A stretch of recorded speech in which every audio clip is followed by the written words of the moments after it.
This is IGN. A gorgeous and innovative fighting game that can appeal to all skill levels. This is your IGN review of Marvel Tokon Fighting Souls by Mitchell Saltzman.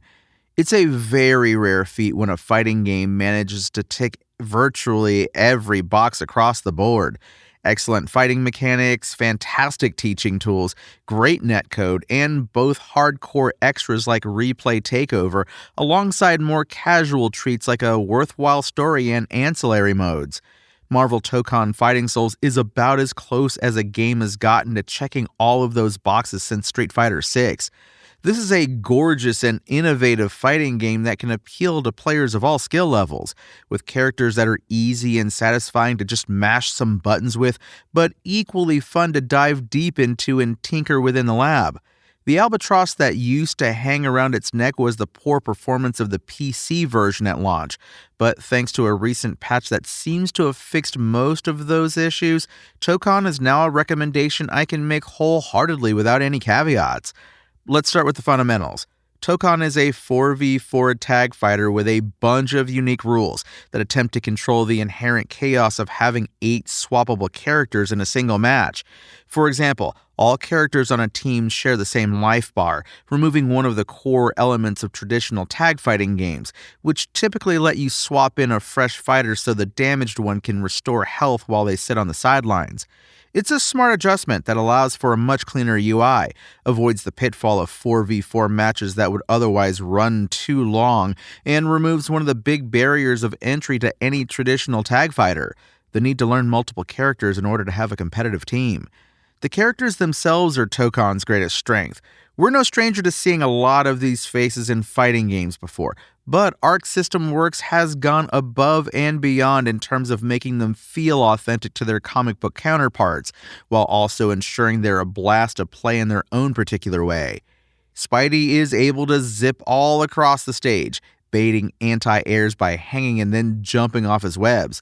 Storm can manipulate the weather to push and pull objects and enemies, or even snatch her opponent in a command grab from half a screen away with a gust of wind that pushes her forward. Deadpool is a walking love letter to the FGC, with a kit that is almost entirely comprised of memes and special moves from Street Fighter, Mortal Kombat, King of Fighters, Tekken, Guilty Gear, and much, much more. It's an impressive roster of 21, and while there are certainly some notable omissions, especially on the X-Men front, and curious inclusions, danger, the characters who did make the cut do a good job of justifying their spot, with very unique playstyles that add something special to the roster. I can't imagine Green Goblin being at the top of anyone's list of characters to include in a Marvel fighting game, but he has ended up being one of the most interesting, thanks to his unique ability to fight both on and off his glider. The most delightful surprise about Tokon is that its story mode is actually pretty dang good. It's broken up into 5 episodes, with each episode essentially being its own graphic novel centered around one of the 5 canonical teams of 4: the Fighting Avengers, the Unbreakable X-Men, the Amazing Guardians, Samurai Outriders, and Knights of Doom. There's a survival mode that challenges you to take on 100 fights against steadily more difficult foes, giving you a variety of stat boosts to choose from as you increase your power level every 5 rounds. Your progress is saved at those 5-round milestones as well, so it isn't a true survival mode since you get to restart without losing much progress, but it's still a nice diversion for people who want another challenge to conquer before taking the fighting online.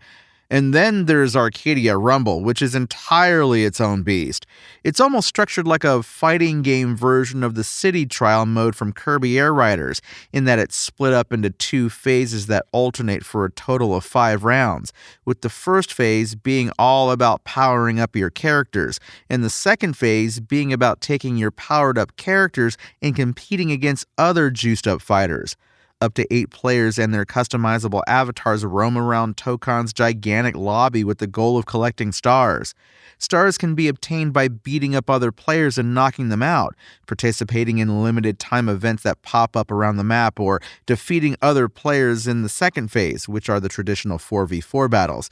It's actually pretty fun, and while I don't see myself personally spending a ton of time with it beyond what I've played for this review, I can definitely see its value as a mode where players of all skill levels can play together and still have a chance to win. In a genre where so many games end up missing a few key ingredients, Marvel Tokon Fighting Souls arrives as the total package. Its visuals are among Arc System Works' best, and given the gorgeous ArcSys catalog, that's saying a whole lot.